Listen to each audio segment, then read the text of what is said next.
itu kan ada banyak tulisan gitu. Nah, boleh dibaca nanti ada mungkin tanya jawab dan ada jawabannya di situ.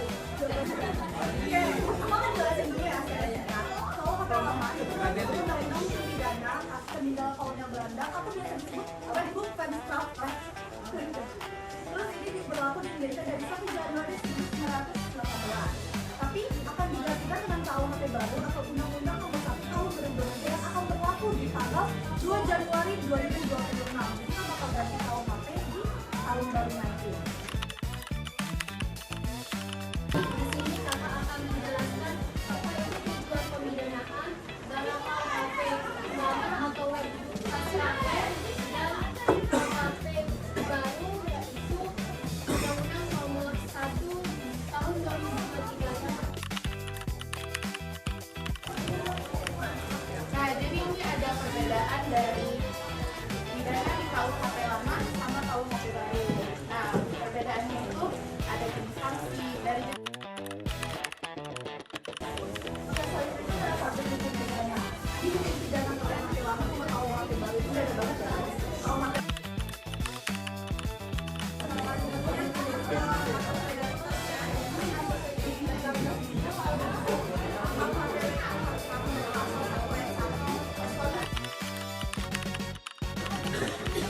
Mau jelasin tentang pemahaman hakim. Kalau di KUHP lama itu pemahaman hakim itu tentang kayak di KUHP ini haknya aja itu.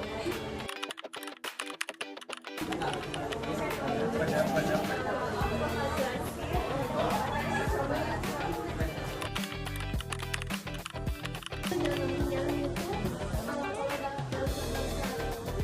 pengertiannya itu penyiksaan. Jadi itu dari ini adalah penyiksaan sebuah penyiksaan yang melakukan sebuah tindak pidana dapat terjadi apabila tindak pidana itu lebih dari penyiksaan dari KUHP perbedaannya ya di KUHP lama sama KUHP baru. Sebenarnya perbedaannya itu cuma di istilahnya. Kalau KUHP lama itu ada di pasal 55 sama 56.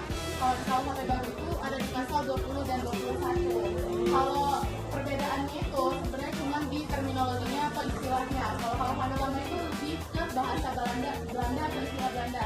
Dia masih kayak pakai pleasure, don't pleasure, smart pleasure, kalau melakukan sendiri serta menggerakkan dan juga membantu. Nah,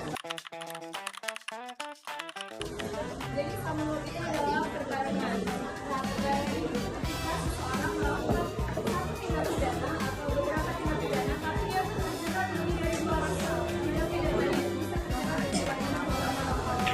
sebenarnya sama aja, tetapi di KUHP nasional menegaskan bahwa perbuatan lain yang tetap bisa dipertimbangkan sebagai pemberat, jadi tetap proporsional. Hukum dalam pidana yang merujuk pada perubahan tindak pidana oleh seseorang yang sebelumnya tidak pernah melakukan yang sudah pernah dihukum karena perbuatan serupa. Orang yang melakukan tindakan ini sebelumnya dihukum dan konsekuensinya adalah hukuman yang lebih berat dibandingkan pelaku pidana pertama kali. Perbedaannya Kalau perbedaannya itu teman-teman, kalau di KUHP lama atau WPS itu WPS itu prinsip Verstrafrecht, dia itu di sistemnya. Kalau di KUHP lama itu ada sistem residik khusus. Nah, kalau di KUHP baru itu ada sistem residik umum. Kalau untuk pengaturannya di situ ada diatur secara terpisah-pisah. Kalau di KUHP lama itu ada di pasal tertentu dan tidak ada pengaturan umum. Nah, kalau di KUHP baru itu diatur secara terstruktur dalam kesatuan. Nah, kalau untuk penerapannya itu kalau di KUHP lama itu berlaku hanya untuk kelompok kejahatan sendiri. Jika pelaku melakukan kejahatan di luar kelompok tersebut, ketentuan residik itu tidak berlaku. Nah, kalau di penerapan di KUHP baru atau KUHP nasional itu berlaku untuk semua jenis tindak pidana. Oh ya, pidana. Oh ya, kalau mau tanya nih, residik itu apa ya? Tadi. Ayo, ayo.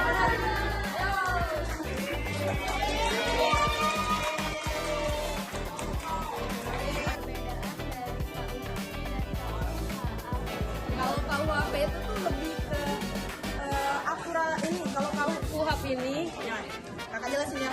Kalau KUHP ini itu kalau diomong kalau secara hukum itu secara formil.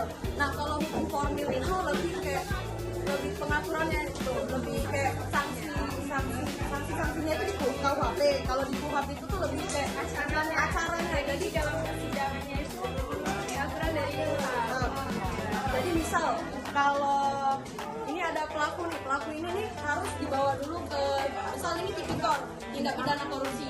Jadi pelaku ini harus dituntut dulu dari kejaksaan. Nah itu aturan-aturannya itu.